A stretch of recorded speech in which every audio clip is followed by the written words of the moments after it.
All right. Welcome to Capital Culture. I'm your host, Christopher Wheeler, and today we have a great show for you. But if you've been liking the interviews, don't forget, like and subscribe. But now, back to the main portion. We have AsvpShooter. He's a ninja. He's a photographer. He's a fashion designer. His camera's name is Julie. He likes Jordan 1s, 4s. AsvpShooter. How we doing? I'm good, man. Tired, but I'm here. Thank you for having me. I appreciate you coming through. Is she still named Julie? Or you changed the name? No, that's my old camera, actually. Yeah. Okay, some upgrades. Yeah, okay, we're here to talk about it. Yeah. So before we dive in, I have a signature question I ask to everyone. Who is AsvpShooter, and what does he represent? I'm AsvpShooter. Pretty much is like ASAP is where you get ASAP Rocky, ASAP Mob. I kept that name and just added Shooter at the end of it. Okay. Actually, before I was shooting and all, I was actually in front of the camera when I was in high school, because I was I was really into fashion as well, and I was taking more pictures of myself in front of the camera. I saw you do a couple of vlogs early on your YouTube channel. That was just later on, but I tried to do my best, but I wanna do it more and more when I go traveling more. Yeah. Now, there's a lot of avenues for me to start here, but I saw something that really stood out to me on your clothing brand channel or page. I saw you managed to get your clothing brand Anti on Scotty Barnes from the Toronto Raptors. So can you tell me a little bit how that happened, and congratulations, first of all. Yeah, thank you for that. Yeah, Rookie of the Year for sure. 100. So it was actually so Anti is actually one of my closest friends' brand. I'm just here to support them and help them out. We passed it on to another friend of ours. Okay. His brand is Icecap TO. So he's the one actually that got the link up for Scotty. Got you. I messaged him, and then we passed it on to our boy to give to him. Okay. That's how we got that link up. That's crazy. So do you still do designs for Anti, and do you? Yeah. So it's 3 of us. So all the inputs, all the designs, it's all 3 of us together combined. If one guy doesn't like this, then another person will have another input, and then from there we'll click on it just like that.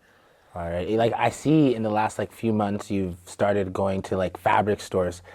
How far have you come since you first started fashion to now going to see fabric stores and presumably knitting and sewing yourself? Tell me about that journey. Yeah. So basically, it's also my boy from the founder of Anti as well. He will always call me up, and then he'll be like, he has a sewing machine, and then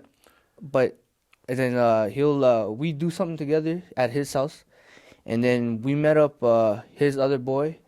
We met up ways ago actually on our first launch in Anti, and I didn't even realize that he was the guy that was before us in the studio. His name is Army Don. Okay. And he does actual fashion stuff. So after learning off my boy, I started getting into more. So what was some of the harder things getting used to? What did you not anticipate being so hard about manufacturing clothing? Not a lot of people know how that's done. It just kind of shows up on the H&M rack. So tell us a little bit about the background of getting these garments together. And yours is this one of them? I like the little So I should wear one of these, yo. So this is actually my brand. I'm gonna put out this 2022. Talk about it. Yeah, so it's called Silent 6. Okay. Obviously you already said the ninja part. You know what I mean? So I just see myself as that person to be more in the dark. I move within the shadows and lurk, while people, just see me, but without seeing me, I want to touch on one of the verbiage you just used. You said in the dark. Now, you said a lot of your fashion designs are inspired by dark thoughts or curated by dark thoughts by friends. Speak a little bit about that and go into a little detail there. Yeah, so like, yeah, the dark thoughts, as you said, it's like, because everybody has their demons, and I've been through there. What were some of yours, if you don't Yeah, mind? If you don't like, mind? so I got my personal issues. Like, I got depression. You know what I mean? Like, I listen to all these young boys with their helpful music, like example X, Juice World. Yeah. Those guys were my guys that helped me try to strive and more stay alive. And like, How did their passing affect you, both of them? oh, it hurt me a lot. Especially my little brother right before X. Yeah. It was actually right after X. Yeah. Smoke Dog. Yes. He also passed away, right? Okay. And that hit me hard because we were talking like maybe I think it was 3 days before he passed away, and we were supposed to shoot on that same day. Fuck. You know what I mean? So it's just, you said X and Juice World, like their content is like heavily induced about drug use and whatnot. Have you had your fair share of problems in that, or have you managed to be pretty straight in that aspect?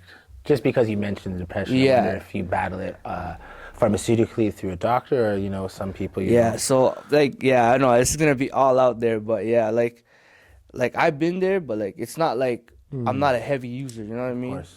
Like, Shit, it's been a rough 3 years. I'm Yeah. sure a lot of people succumb to some old vices for sure. So I would like to hone in on you growing up in Scarborough, and you came over from the Philippines in 1999, correct? yes. So talk about adjusting to Canadian culture and what that was like for you.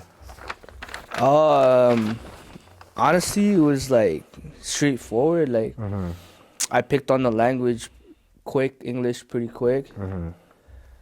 I don't know, I was just really watching a lot of Canadian American movies, and that's why a lot of my fellow Filipinos ask me like, "Oh, yeah, I don't hear the accent on you," or you know what I mean? Like, I could understand you fluently, like or I just can't speak it back.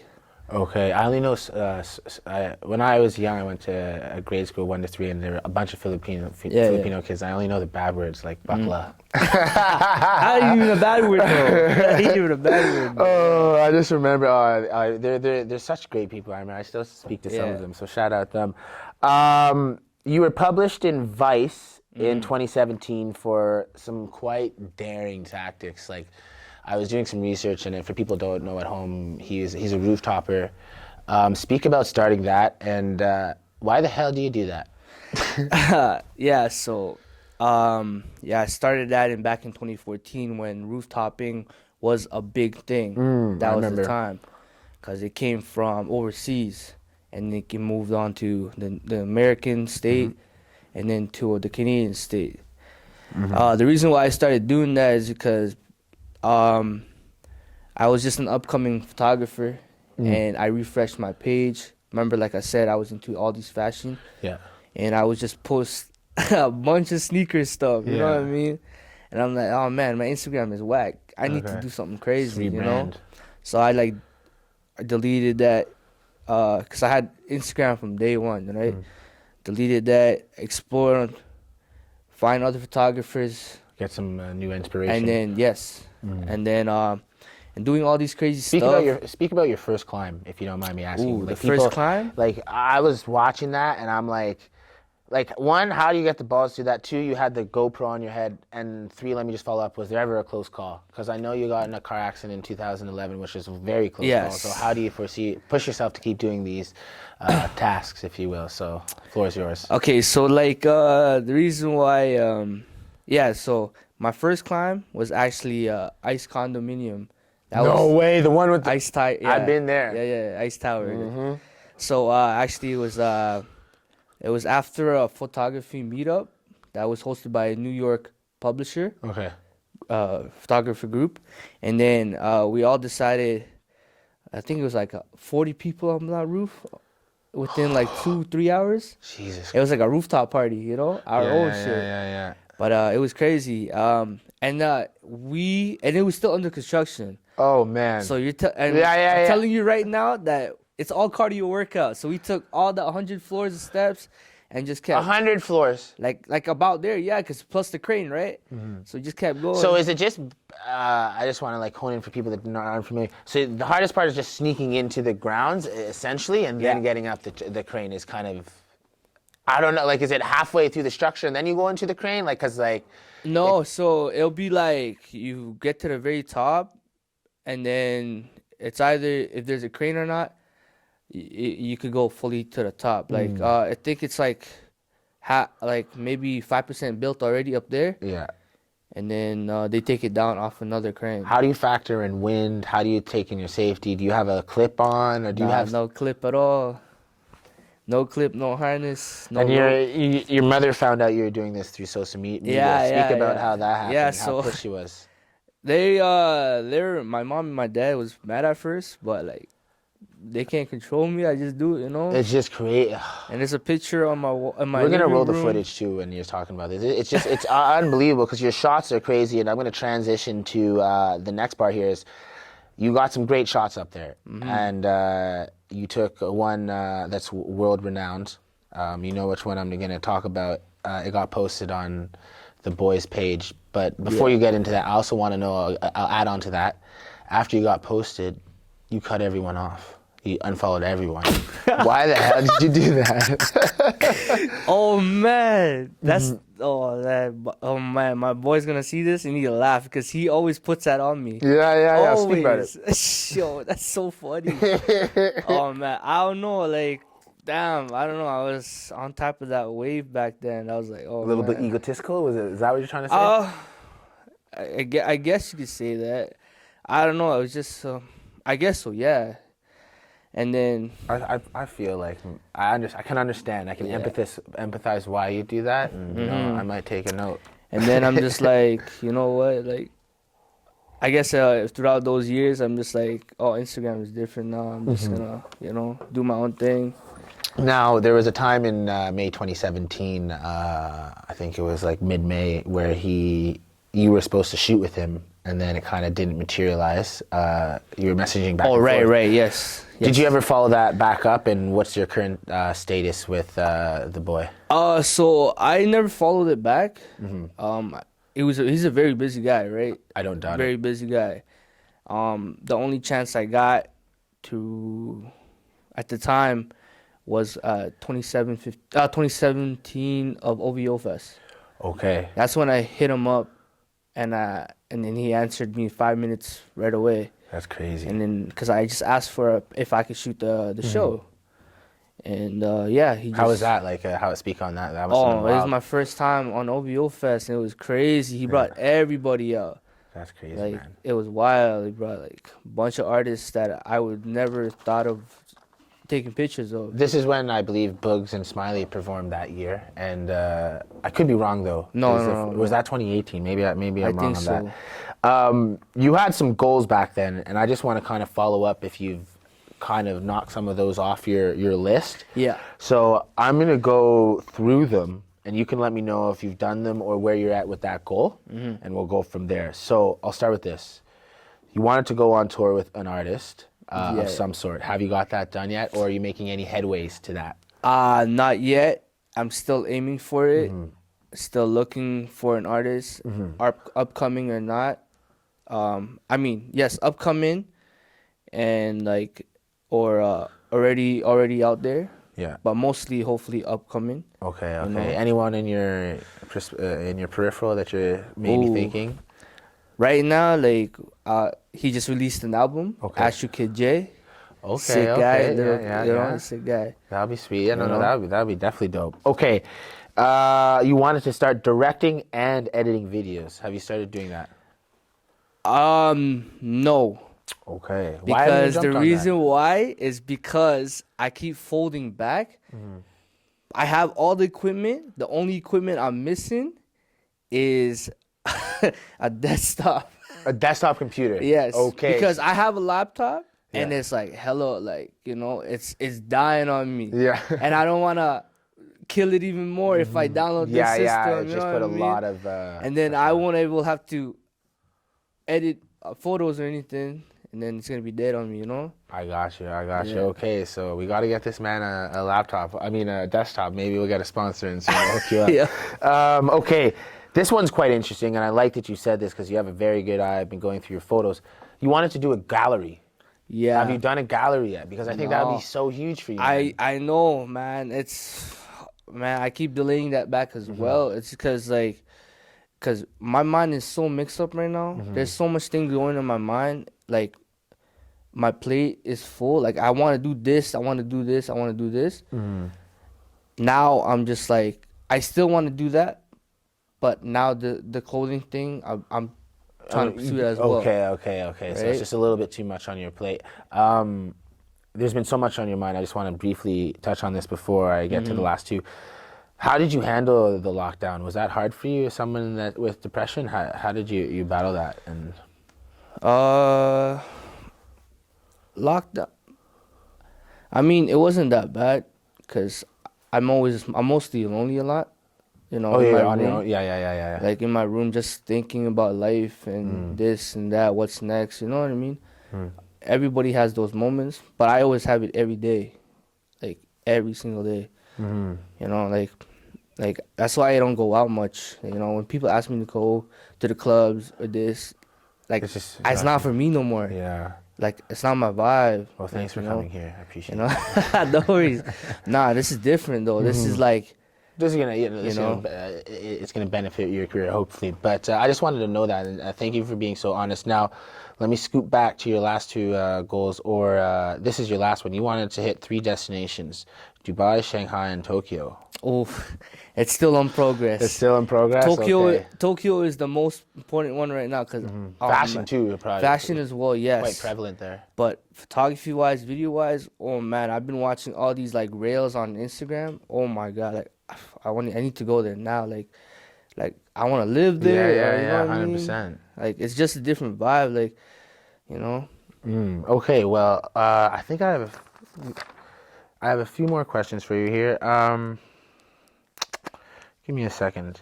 Okay, so let me ask you this: how do you plan on improving your fashion designing skills day to day? How do you work on that for yourself in the future? I would learn more from an experienced person. Like, example, Armadan, sorry. Okay.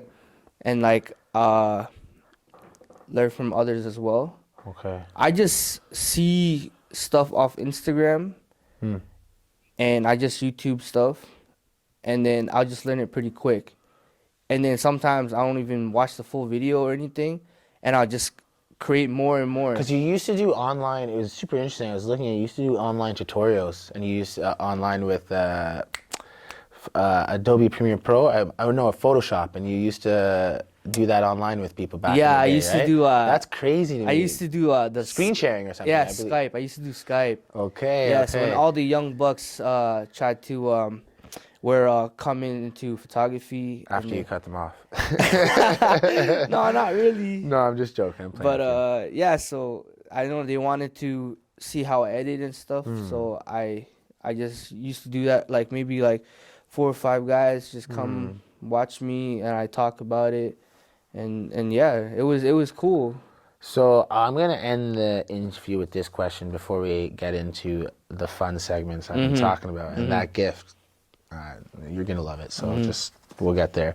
This is the last question though, and then I'll follow it up with a message you want to tell your fans. But this is what I want to know: what keeps you motivated every day? Because I know you don't place a lot of monetary value on things. So what keeps you your creative juices flowing, if you will? The juices that keep me flowing. I guess it's just other people doing better things than me. And if they could do it, I could do it. Okay. You know what I mean? So if I see, for example, like if he's doing something sick, I want to do something sicker on top. So like motivation. Yeah. Okay. More motivation from other people that's already doing better things too, right? Okay. 'Cause everybody out here in the world is very creative. They have a big brain with full of art, full of energy. You know, got to use it, chase that dream. Well, you heard it here first, AsvpShooter. So before we sign off, you have a message to your fans, or you have anything coming in 2022 that you want to tell the people at home what's about to pop off? Hey guys, appreciate the interview. This is a crazy podcast. Thank you for the support for all those 3 years, 2014 to now. And I'm going to keep moving with other things, photography, hopefully video soon, traveling more, and also coming out with my own clothing brand. Always shout out to my brothers Anti, everyone else around that circle. You already know. And yeah. Cheers, man. Well, thank you for coming through. AsvpShooter, Christopher Wheeler. That's been another episode of Capital Culture. Now we're going to move into the fun segments, and don't forget to like and subscribe. Are you ready? Like and subscribe. All right. Are you ready for this? It's going to be some let's get fun. it.